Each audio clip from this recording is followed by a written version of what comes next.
हिंदी व्याकरण एवं रचनात्मक लेखन। बोर्ड परीक्षा की तैयारी कर रहे विद्यार्थियों के लिए आज हम हिंदी व्याकरण एवं रचनात्मक कार्य के एक बहुत ही महत्वपूर्ण शीर्षक पत्र लेखन का अध्ययन करने वाले हैं। पत्र क्या है? हमारे जीवन में पत्रों का क्या महत्व है? पत्र कितने प्रकार के होते हैं? पत्र का प्रारूप कैसा होता है? इन्हीं सब बातों की चर्चा हम इस पूरे वीडियो में करेंगे। यदि आपने इस वीडियो को बिना स्किप किए अंत तक देखा तो मेरा दावा है कि आप पत्र लेखन को बहुत ही अच्छे से समझ पाएंगे और जिंदगी में कभी नहीं भूलेंगे। पूरी जानकारी समझने से पहले कृपया चैनल को लाइक, शेयर व सब्सक्राइब अवश्य करें, जिससे कि हम आपको हिंदी व्याकरण से संबंधित ऐसी ही महत्वपूर्ण जानकारियां उपलब्ध कराते रहें। धन्यवाद। पत्र लेखन। हिंदी में पत्र लेखन एक कला है, इसलिए पत्र लिखते समय पत्र में सहज, सरल तथा सामान्य बोलचाल की भाषा का प्रयोग करना चाहिए, जिससे पत्र को प्राप्त करने वाला पत्र में व्यक्त भावों को अच्छी प्रकार से समझ सके। पत्र लेखन के माध्यम से हम अपने भावों और विचारों को व्यक्त कर सकते हैं। पत्रों के माध्यम से एक व्यक्ति अपनी बातों को लिखकर दूसरों तक पहुंचा सकता है। जिन बातों को लोग कहने में हिचकिचाते हैं, उन बातों को पत्रों के माध्यम से आसानी से समझाया या कहा जा सकता है। पत्र की आवश्यकता क्यों है? दूर रहने वाले अपने संबंधियों अथवा मित्रों की कुशलता जानने के लिए और अपनी कुशलता का समाचार देने के लिए पत्र लिखे जाते हैं। आजकल हमारे पास बातचीत करने के लिए, हालचाल जानने के लिए अनेक आधुनिक साधन उपलब्ध हैं, जैसे टेलीफोन, मोबाइल फोन, ईमेल आदि। अब प्रश्न यह उठता है कि ये सब सुविधाएं होने पर भी पत्र लेखन सीखना क्यों आवश्यक है? पत्र लिखना महत्वपूर्ण ही नहीं, अत्यंत आवश्यक भी है, क्योंकि फ़ोन आदि पर बातचीत अस्थायी होती है। इसके विपरीत लिखित दस्तावेज स्थायी रूप ले लेता है। पत्रों के प्रकार। मुख्य रूप से पत्रों को निम्नलिखित दो वर्गों में विभाजित किया जा सकता है। 1. औपचारिक पत्र। 2. अनौपचारिक पत्र। औपचारिक और अनौपचारिक पत्रों में अंतर। औपचारिक पत्र। औपचारिक पत्र उन्हें लिखा जाता है जिनसे हमारा कोई निजी संबंध ना हो।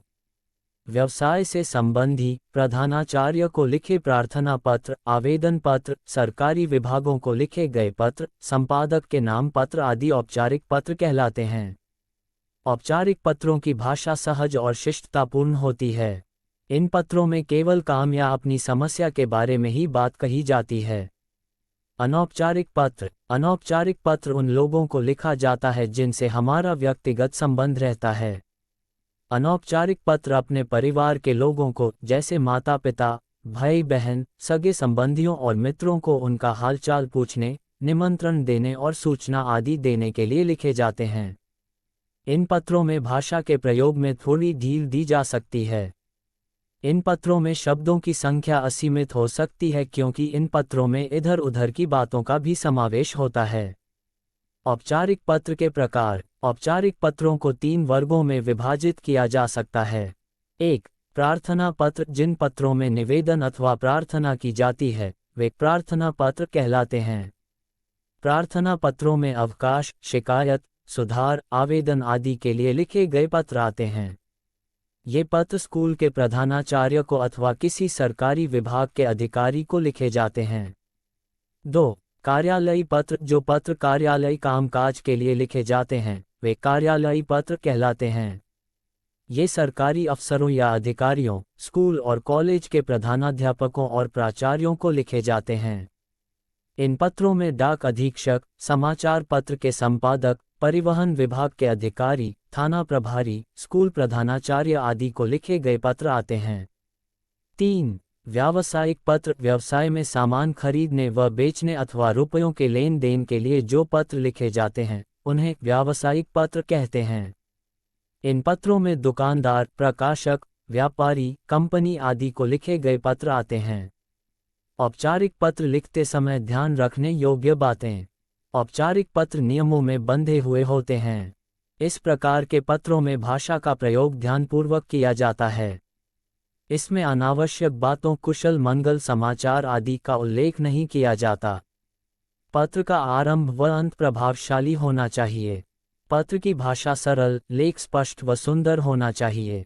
यदि आप कक्षा अथवा परीक्षा भवन से पत्र लिख रहे हैं, तो अपने पते के स्थान पर कक्षा अथवा परीक्षा भवन तथा अपने नाम के स्थान पर क, ख, ग लिखना चाहिए। पत्र पृष्ठ के बाएं ओर से हाशिए मार्जिन लाइन के साथ मिलाकर लिखें। पत्र को एक पृष्ठ में ही लिखने का प्रयास करना चाहिए ताकि तारतम्यता लयबद्धता बनी रहे। प्रधानाचार्य को पत्र लिखते समय प्रेषक के स्थान पर अपना नाम, कक्षा व दिनांक लिखना चाहिए। औपचारिक पत्र का प्रारूप। औपचारिक पत्र के निम्नलिखित 7 अंग होते हैं। 1. सेवा में लिखकर पत्र प्रापक का पदनाम तथा पता लिखकर पत्र की शुरुआत करें। 2. विषय जिसके बारे में पत्र लिखा जा रहा है उसे केवल एक ही वाक्य में शब्द संकेतों में लिखें। 3. संबोधन जिसे पत्र लिखा जा रहा है महोदय, महोदया, माननीय आदि शिष्टाचारपूर्ण शब्दों का प्रयोग करें। 4. विषय वस्तु इसे 2 अनुच्छेदों में लिखना चाहिए। पहला अनुच्छेद सविनय निवेदन यह है कि से वाक्य आरंभ करना चाहिए, फिर अपनी समस्या के बारे में लिखें। दूसरा अनुच्छेद आपसे विनम्र निवेदन है कि लिखकर आप उनसे क्या अपेक्षा उम्मीद रखते हैं उसे लिखें। 5. हस्ताक्षर व नाम धन्यवाद या कष्ट के लिए क्षमा जैसे शब्दों का प्रयोग करना चाहिए और अंत में भवदीय भवदीया प्रार्थी लिखकर अपने हस्ताक्षर करें तथा उसके नीचे अपना नाम लिखें। 6. प्रेषक का पता शहर का मोहल्ला, इलाका, शहर, पिन कोड आदि। 7. दिनांक। औपचारिक पत्र की प्रशस्ति आरंभ में लिखे जाने वाले आदरपूर्वक शब्द, अभिवादन व समाप्ति में किन शब्दों का प्रयोग करना चाहिए।